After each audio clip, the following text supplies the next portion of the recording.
de la canción Let's Talk About Sex, hablemos de sexo y además en todas sus facetas, porque hoy Ayanta Barili, bienvenida, buenos días. Muy buenos días. Nos va a ilustrar sobre una de esas enfermedades que muchos llaman raras y que a nosotros nos gusta más mencionar o referirnos a ellas como enfermedades poco frecuentes por la baja incidencia que tienen en la población, pero que existen y además afectan a las personas que las padecen y a sus familias hasta puntos como la sexualidad. Exacto. Tema que a veces no por tabú, sino por olvidado. Y por tabú también, o sea, es que no se habla de ello. Tenemos a dos invitadas espléndidas, que son Natalia Rubios, presidenta de la Asociación Estatal de Sexualidad y Discapacidad, además de psicóloga y sexóloga, que ha participado varias veces en el programa de la noche, en Es Sexo, y que me encanta charlar contigo, Natalia. Bueno, pues un placer el poder estar aquí con vosotros y con vosotras, encantada. Y también tenemos a Rosario López, que ha sido presidenta de la Asociación de Distrofia Vesical, madre de un joven que padece esta enfermedad y que nos podrá contar pues cómo ha sido todo este recorrido. La razón de que estéis aquí es, como decía Isa, pues darle visibilidad a este tema, porque muchas veces pues cuando hay una enfermedad poco frecuente o alguien que se queda tetrapléjico, que tiene un accidente, que por las razones que sea, pues ve que su sexualidad se ve mermada, es como algo de lo que no se habla, algo a lo que no se le da ninguna importancia, Natalia. Yo sé que llevas muchísimos años luchando por esto. De hecho, cuando yo conocí a Natalia, me enteré de que se dedicaba a pasearse por el hospital de Toledo, donde están los tetrapléjicos, a decirle a los chavales, a esa gente joven, pues que estaba viviendo esa situación tan difícil, ¿no? Y tan tremenda, que se pusieran en contacto con ellos porque podían recuperar su sexualidad y por lo tanto acercarse a una vida lo más normal posible, ¿no? Pues Natalia, si te parece, ahora te preguntamos precisamente por esa faceta, por la sexualidad de personas que han sufrido accidentes, porque desgraciadamente cada vez son más los que tienen, por un tráfico, por lo que sea, se ven inmovilizados. Pero antes resolvemos rápidamente, si te parece, Ayanta, porque en este programa hay un concurso y tenemos que cumplir. Tenemos que dar el nombre de una persona que ha ganado ese concurso. Sí, tenemos un concurso que es un fin de semana en el balneario de La Ermida, que es un lugar que nos vendría fenomenal a todos ir, porque está en los Picos de Europa, uno de los sitios más bonitos de España, www.balneariolahermida.com, y siempre os decimos que participéis en este concurso, que consiste en que nosotros ponemos un tema del día y escribís en el Twitter @essexoradio con el hashtag al balneario, o en el Facebook en Es Sexo, y entre todos los mensajes que lleguen, uno de vosotros se irá a pasar un fin de semana para 2 personas, con alojamiento, desayuno, circuito termal, cena romántica, incluso si así lo deseáis. En fin, os van a tratar como reyes. Y el mensaje que ha ganado lo ha escrito Esther Carmona, y el tema era "Me gustan tus errores", y ella escribió pero lo que más me gusta es esa gente que conoce tus errores y aún así decide complicarse la vida contigo. Así es que, Esther, enhorabuena, te llevas ese fin de semana en el balneario de La Ermida.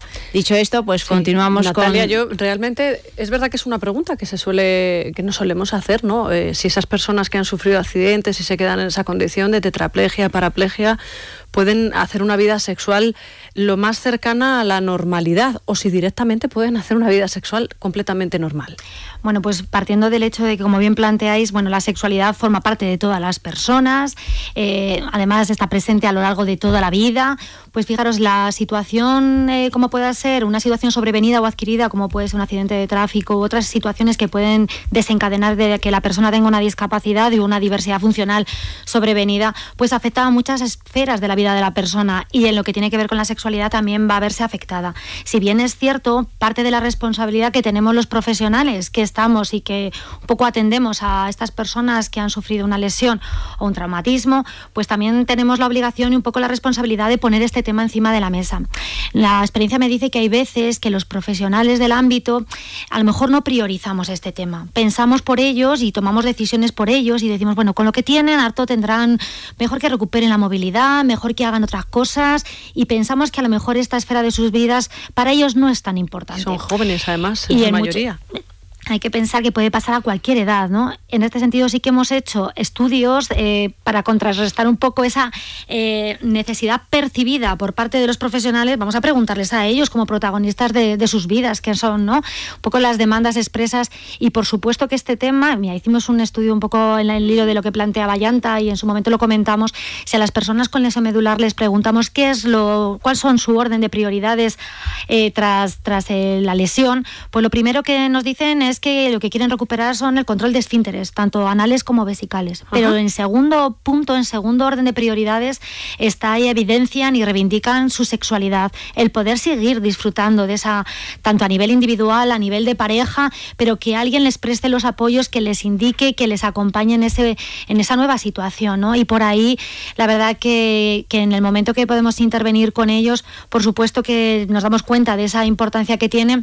Y además que lo agradecen enormemente, así que por ahí estamos haciendo pues bastantes intervenciones, y lo importante es poner el tema encima de la mesa para darnos cuenta de que esta esfera, que no para todos es importante, por supuesto también para las personas que han sufrido una situación sobrevenida como es el caso de la lesión medular, ¿no? El 28 de febrero es el Día Mundial de las Enfermedades Raras o poco frecuentes, y creo que vais a publicar un manual de buenas prácticas, ¿no? En el Centro de Referencia de Enfermedades Raras. ¿En qué consiste este manual de buenas prácticas? Este manual es un poco el resultado de un trabajo que venimos desarrollando durante más de 6 años con este colectivo, ¿no? Se presentó un proyecto donde hemos tenido una serie de actuaciones, de talleres y sesiones de educación sexual directamente con personas afectadas con una enfermedad rara, con profesionales, con familias, y fruto un poco de este trabajo acumulado se ha generado un documento de trabajo que lo que pretende es pues aportar una serie de guías éticas para la práctica profesional, orientaciones éticas para la práctica profesional. Nos parece que desde los centros que atienden a personas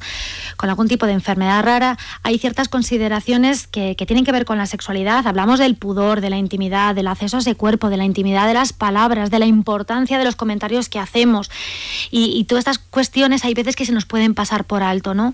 Si hay algo a lo que muchas veces las personas que tienen que necesitan esta serie de apoyos, dicen, bueno, a mí me pueden dar una buena atención médica, una buena atención sanitaria, pero hay veces que hay cuestiones que se pueden mejorar, como puede ser el acceso a mi cuerpo, porque en determinados momentos, cuando yo necesito ciertos apoyos, acceden a mi cuerpo más gente de la que debiera, porque en un momento dado hacen ciertos comentarios, y eso tiene una incidencia importante en cómo se viven las personas, hasta qué punto el hecho de tener o vivir con una enfermedad rara no puede implicar el que los cuerpos pierdan valor o no se sientan verdaderos hombres o verdaderas mujeres, ¿no? Uh-huh. Y por ahí ese manual de buenas prácticas. Hay grupos, obviamente el síndrome de Down no está catalogada como enfermedad rara, pero sí que es verdad que siempre hay un velo sobre cualquier información que afecta a parejas que tienen síndrome de Down y su sexualidad, ¿verdad? Uh-huh. Siempre estamos viendo cómo incluso se quiere negar la evidencia de que tienen deseo sexual y de que pueden tener no solo, además los síndromes de Down tienen una vida sexual activa, muy activa, ¿no?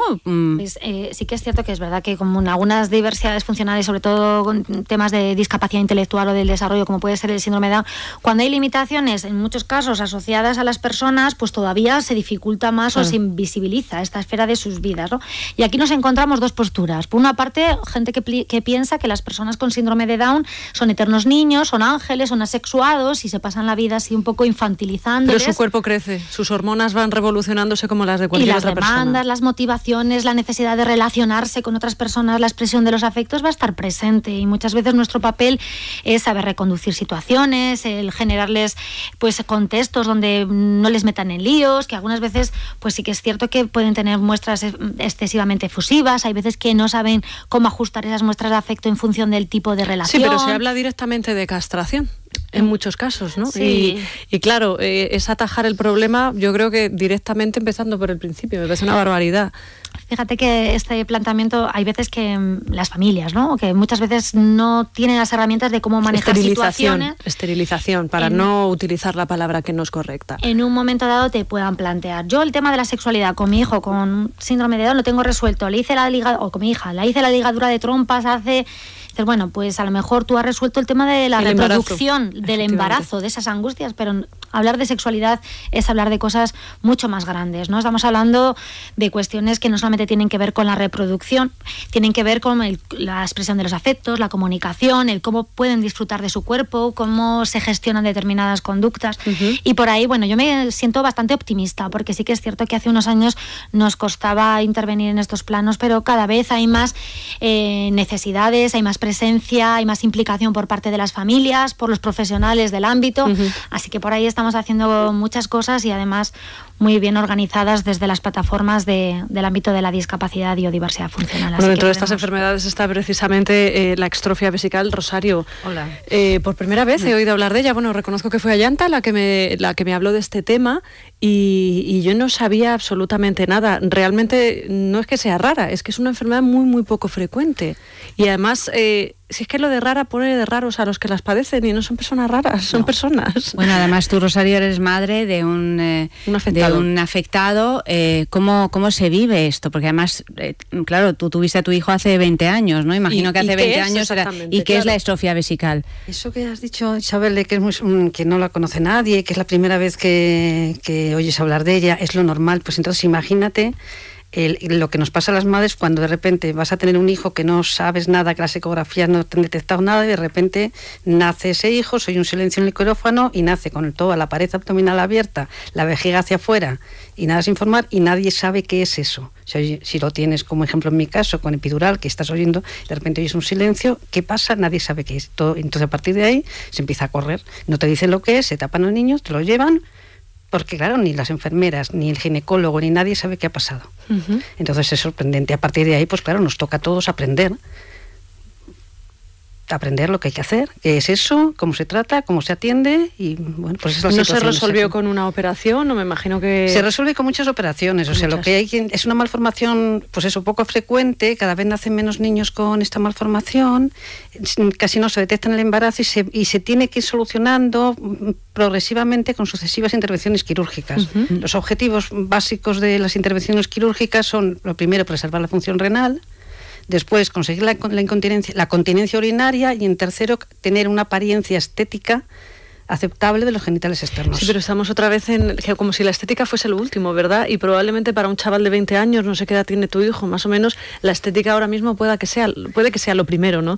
Aunque haya recorrido ese largo camino, pero estamos con un joven que ha pasado una adolescencia, que ha pasado un inicio de la sexualidad, todo eso me imagino que os ha marcado de alguna manera. Claro, por eso nosotros empezamos a trabajar con Natalia, porque nos pareció un aspecto absolutamente fundamental, porque lo demás, las otras dos partes que te he contado, el control de la continencia urinaria y preservar la función renal, eso consiste en localizar en los mejores cirujanos.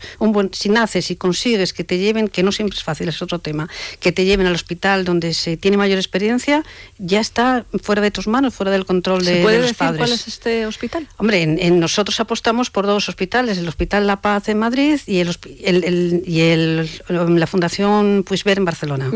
Más que nada, hay otros muchos, hay otros que trabajan bastante bien. Por ejemplo, en Madrid también está el 12 de octubre, pero dada la baja prevalencia con los poquitos niños que nacen, hablamos de 4 niños al año en España, niños y niñas. Bueno, pero a quien le toca si no los concentras en determinados hospitales, no se tiene experiencia. No tiene experiencia, pues las posibilidades de que se resuelva felizmente son difíciles. No es lo mismo que a tu hijo lo opere un cirujano. Te estoy hablando de bebés, es que nada más nacer, le mete una cirugía impresionante, de meterle hacia afuera pues parte del aparato urinario. Un cirujano que ha hecho 100, 200 cirugías y que sabe mucho de eso, a uno que solo lo ha visto cuando estudió urología. Tiene derecho a hacerlo, pero no es lo mismo. O sea, todos como madres los llevarías donde... Tiene experiencia. Vamos a parar un segundo porque tenemos que recomendarles Movistar Plus. Ya saben ustedes que tienen todas las series, por ejemplo, a su disposición. La última, la adaptación de las novelas de Leonardo Padura, con el comisario Mario Conde a la cabeza de todos esos casos. Bueno, pues tenemos la primera entrega de esa serie en Movistar Plus, pero hay muchísimo más material que pueden ustedes disfrutar en su televisión, en su ordenador, en su tableta, gracias a Movistar Plus. Es la mañana. Es radio. Recuerden, 902 29 10 29 es el número al que tiene que llamar si quieren hacerse con esa colección musical de los años 60.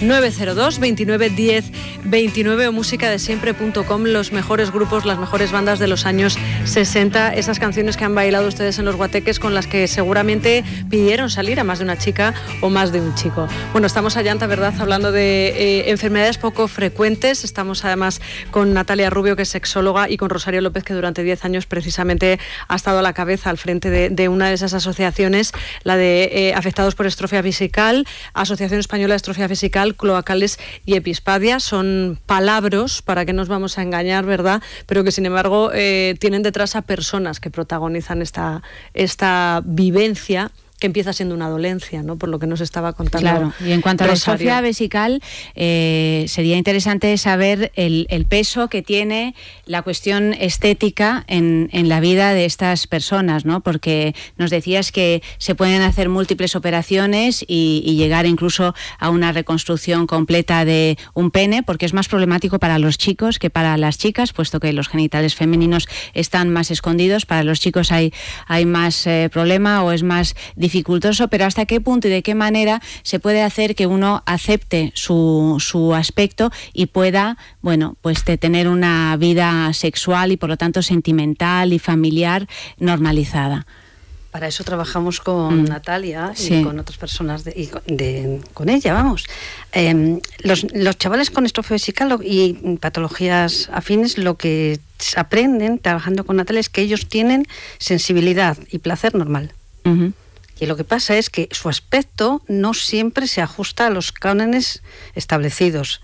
Pues porque además, como la sociedad en la que vivimos, parece cada vez que si no tienes más de 20 centímetros, pues y un como potente, poco, no sí. eres el familiar o cercano a Nacho Vidal, pues no eres nadie. Pues claro, entonces estos chavales que han sufrido una serie de reconstrucciones quirúrgicas, que tienen muchas cicatrices, que no tienen un pene muy grande, pues lo viven muy mal, pero porque de ellos creen que tienen un problema cuando no es verdad. O sea, el problema está en la cabeza. Ellos tienen daño al aparato urinario, no tienen daño al aparato reproductor, con lo cual no tienen ningún problema, pueden tener hijos, pueden tener penetraciones, pero el aspecto que tienen no es el normal. O sea, y entonces eso les retrae. La cabeza de ellos y la cabeza de los demás. Eso es. Porque es lo que estábamos comentando, en esa sexualidad aquí arraigada de pensar que todo radica en el aparato genital, ¿no? Claro. Sin abrir el universo, me imagino que lo que hacéis, Natalia, es enseñarles precisamente eso, ¿no? Que la sexualidad es mucho más. Bueno, es que es una sociedad completamente coitocéntrica, ¿no? Sí. Que parece que si no pasa todo por una sexualidad en penetración o solo en penetración, no hay sexo, y eso pues es una falacia absoluta, ¿no? Pues eso muchas veces, fíjate que no solamente se trabaja con personas que tienen algún tipo de enfermedad rara, sino que en general es una problemática que nos estamos encontrando en la población en general. Bueno, fíjate en la tercera edad, ¿no? Que parece que uno elimina la esfera sexual porque a lo mejor pues tienes una disfunción eréctil. Bueno, es que hay otras maneras de relacionarse. Además, un poco a reflexión para todos los oyentes también, ¿no? De decir, a ver, no es lo mismo que cuando pensemos en sexualidad nos vengan cuestiones que tienen que ver con los genitales a que nos vengan cuestiones que tienen que ver con todo el cuerpo. No es lo mismo cuando pensamos en sexualidad nos vengan y nos disparemos las relaciones sexuales de tipo coital, a que también demos valor a los besos, las caricias, el pasear de la mano, el chupar, el lamer. Hay muchas formas de disfrutar de esa sexualidad. No a todo el mundo le tienen por qué gustar los coitos, y si centrásemos nuestra máximo placer y disfrute en los genitales, ¿qué pasaría si el día de mañana nuestros genitales no funcionan como nosotros consideramos que tienen que funcionar, ¿no? Que esto sería una situación. Bueno, pues aquí hay que plantearse que a todas las personas, queramos o no queramos, y esto no va a ser negociable, nuestros genitales a lo largo de nuestra vida nos van a jugar muchas veces muy malas pasadas, ¿no? A hombres y a mujeres, con independencia de la edad, por situaciones que podemos estar viviendo, algunas veces por situaciones estresantes, el estado anímico también va a influir en el funcionamiento de los genitales, un poco la línea de vamos a relativizar el peso que se le da a nivel social en el disfrute de la sexualidad a los genitales, ¿no? Tenemos más cosas para las cuales disfrutar. Pues Natalia y Rosario, muchísimas gracias por haber estado con nosotros aquí en Es la Mañana.